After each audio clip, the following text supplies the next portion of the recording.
30 জন শিক্ষার্থী কিভাবে একটা সিদ্ধান্ত সরকারি সিদ্ধান্ত কিভাবে বাতিল করে এই পুলিশ আওয়ামী লীগের পারপাস সার্ভ করার জন্য কাজ করে যাচ্ছে। চাকমা মারমা সাঁওতাল কারো বোঝাদি আমরা লড়াই করতেছি, আমরা ন্যায়ের পক্ষে, কিন্তু আমাদের উপর হামলা কেন করা হলো? এনসিটিভি ঘেরাও করলো 12 তারিখে এনসিটিভি কয়জন ঘেরাও করলো?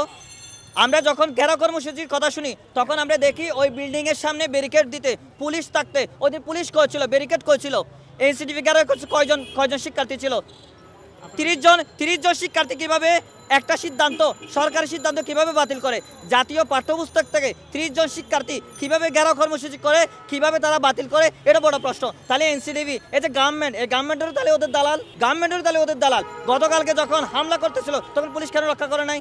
আজকে যখন আমাদের মিছিল ছিল তখন তারা কেন ব্যারিকেড দিয়ে আমাদেরকে বাধা দিল, কেন আমাদেরকে হামলা করলো? তাহলে তো আমরা বুঝতেই পারি এই সকল দায় গভর্নমেন্টেরও, এবং এই গভর্নমেন্ট আওয়ামী লীগের পারপাস সার্ভ করার জন্য কাজ করে যাচ্ছে। এই গভর্নমেন্ট, এই পুলিশ আওয়ামী লীগের পারপাস সার্ভ করার জন্য কাজ করে যাচ্ছে।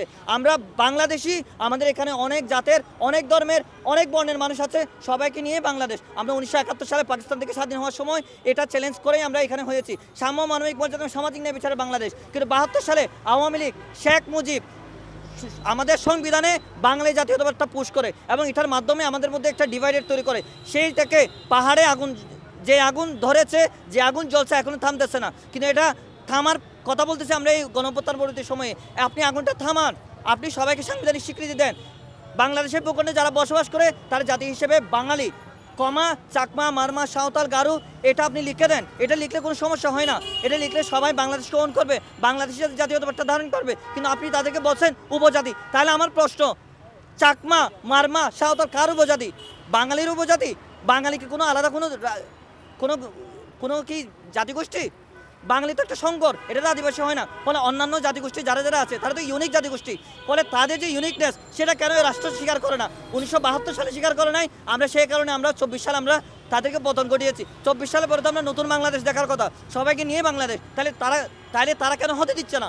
সবাইকে নিয়ে বাংলাদেশ, সবার সাংবিধানিক স্বীকৃতি কেন হতে দিচ্ছে না? এটা আমাদের শিক্ষার্থীদের কাছ থেকে একটা বড় প্রশ্ন। আমি দেখতে পেয়েছি এই হামলা আওয়ামী লীগ করতো, আওয়ামী লীগের পুলিশরা করতো। কিছুদিন আগে আমরা জুলাই গণঅভ্যুত্থানে দেখেছি, আমরা ইলেকশনের সময় যে আন্দোলন করতেছিলাম, 1 দফার আন্দোলন, 31 দফার আন্দোলন, সেখানে আমরা দেখতে পেয়েছি পুলিশ এভাবে আমাদের উপর হামলা করতো। আমরা সেম হামলা দেখতে পাচ্ছি 5ই আগস্ট পরবর্তী গণঅভ্যুত্থান পরবর্তী সময়েও। এই পুলিশ কিভাবে এখন থানায় থাকে? ডক্টর ইউনূসকে বলতেছি, এই পুলিশ আওয়ামী লীগের পুলিশ কিভাবে এই চরিত্র নিয়ে, এই মারদাঙ্গা পুলিশ কিভাবে এখানে এখনো রাজপথে থাকে, এখনো আমাদের থানায় কিভাবে থাকে? আমরা 18 সালে জন্ম হওয়া আমরা শিক্ষার্থীরা, আমরা 24 সালে গণঅভ্যুত্থান ঘটিয়েছি, আমরা রাজপথে ছিলাম, এখনো আছি। আমরা এখানে কোনো দলের না, আমরা ছাত্র ফেডারেশন করি, এখানে আমাদের অনেকেই সাধারণ শিক্ষার্থীও আছেন। আমরা লড়াই করতেছি, আমরা ন্যায়ের পক্ষে, কিন্তু আমাদের উপর হামলা কেন করা হলো? গতকালকে কেন আমাদেরকে রক্ষা করে নাই পুলিশ? গতকালকে যখন স্টাম্প নিয়ে পেটানো হচ্ছিল তখন এই পুলিশের অস্ত্রশস্ত্র করছিল। এটা আমাদের কাছে, এই সরকারের কাছে প্রশ্ন। গতকালকে যারা আমাদেরকে মারলো তারা নিজেরাই আবার মাথায় ব্যান্ডেজ দিল এবং একটু পরে দেখা গেলো তাদেরকে গ্রেপ্তার করা হলো, কিন্তু মাথায় ব্যথা উদাও, তাদের ব্যান্ডেজ উদাও। আপনারা তো দেখতে পেয়েছেন। এরা আমরা জানি না, আমরা যেটুকু জানি, আমি ঢাকা বিশ্ববিদ্যালয়ে পড়াশোনা করছি, আমি জানি এই বাঙালি জাতীয়তাবাদ এটা শেখ মুজিবের আনা, এটা মুজিববাদী একটা দর্শন, বাঙালি জাতীয়তাবাদ। আমরা 1971 সালে মুক্তিযুদ্ধের মাধ্যমে দেখিয়েছি বাঙালি জাতীয়তাবাদ না, বাংলাদেশি জাতীয়তাবাদ। বাংলাদেশে চাকমা মারমা সাঁওতাল গারো সহ বিভিন্ন জাতিগোষ্ঠীর মানুষ আছে, সবাই মিলে বাংলাদেশি। আমরা সেই জায়গা থেকে গতকালকে যারা হামলা করেছে, এতদিন ধরে যারা ঘেরাও করে আসছে, এরা হচ্ছে গিয়ে মুজিববাদী। এরা যে দলেরই হোক না কেন, এরা মুজিববাদী দর্শন লালন করতেছে।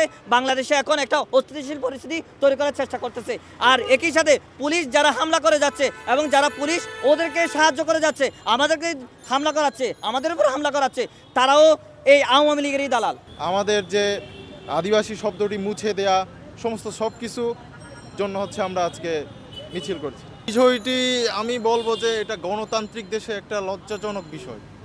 কারণ দেখুন, মানুষ যখন নিজের গণতন্ত্র দেশ প্রতিষ্ঠিত করার জন্য এবং নিজের মুক্ত স্বাধীনতা সমস্ত অধিকার কথা বলার জন্য যখন মানুষ একটা রাষ্ট্রের প্রতি আস্থার ভাজন বা সমস্ত তার আস্থা সৃষ্টি হয়, তো রাষ্ট্র যে তার চাওয়া পাওয়া দাবি দেওয়ার সেটা রাষ্ট্রের, কিন্তু সেটা রাষ্ট্র সেইভাবে না দেখে হচ্ছে নানানভাবে জবরদস্তি ভায়োলেন্স ভাবে হচ্ছে সেটা দমন করতে চাই।